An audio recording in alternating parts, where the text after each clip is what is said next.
Good morning, or good afternoon, wherever you may be, or good evening, or good night. This is Jen at Jen's Arty Inclinations, a place to create, share, and play. Hello, it's Junk Journal January time, which is hosted by Meg's Journals, and here are all the prompts with today's prompt, antique.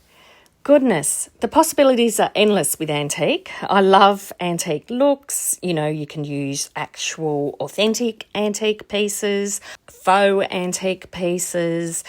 But I decided that I wanted to use a key that I've got that looks like it's all antiqued up, and I wanted to make a little notepad and use the key as the topper on this notepad. So here I've got just a little bit of card. I have some cut down coffee dyed papers that have those nice antique sort of textures through them, so that's quite nice.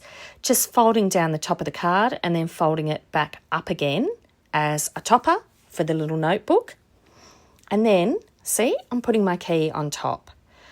Now, what I decided was that I would just tie it on. That seemed to be the easiest and the quickest way to put it together. So to mark where I want the holes, I'm just using the tip of my awl just to put some little marks so that then I can use my little hole punch to punch little holes. Now, this is a nice one, even though I'm struggling with it just here, but it punches really lovely little holes.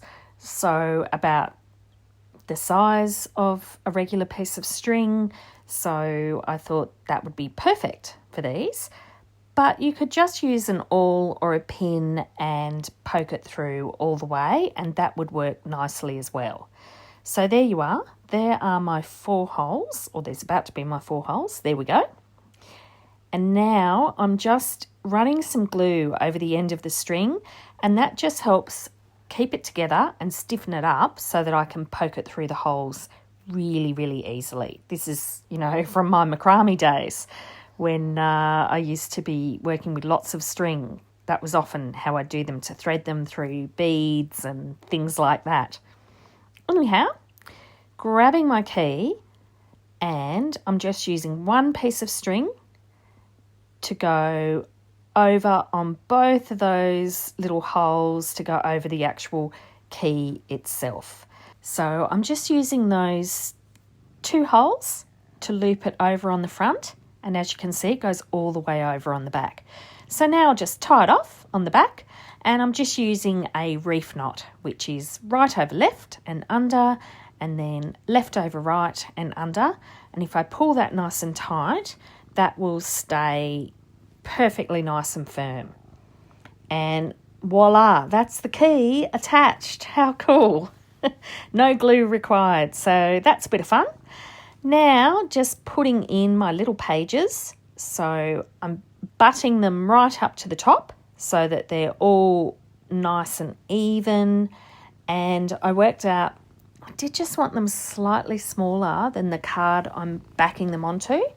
So I just trimmed a little bit off the side, and so now it sits nicely. It's got a little bit of the back card. It's got a little bit of that showing on either edge and the bottom. So yeah, works out really well. Stapling them in, because I will be pasting this top flap down. So that staples the pages, holds the pages in, and then you see your little key on the top. Now I'm just inking around the edges, doing a bit of stamping around the key here as well, just to give that top a little bit more interest, makes it look a little bit more finished, not entirely necessary. But this is Junk Journal January, and so we can just play, can't we? Now, here is the little strip that I'm putting down, and the notepad will slide in over that. So I'm just doing a little bit of stamping on the background of that actual page. I'm inking the edge of this strip. I'm also doing some stamping just on the strip so that it, again, looks a little bit more finished.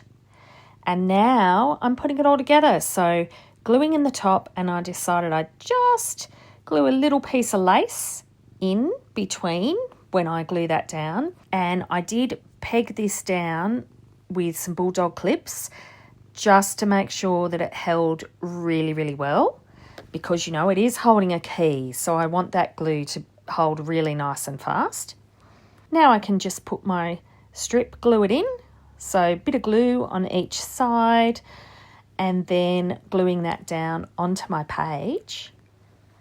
And that works as a lovely little holder for the notepad. I'm just working out the height roughly there for where the notepad itself will sit. So there you are. There's the little notepad all glued down and all together. So it's got, I think, 4 or 5 little separate pages in it that were just coffee dyed A4 paper. So that's all done. And now, see, it just slides in onto the page. And voila, that's today finished.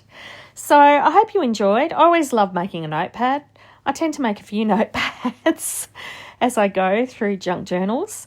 And look, take care, and I'll see you tomorrow.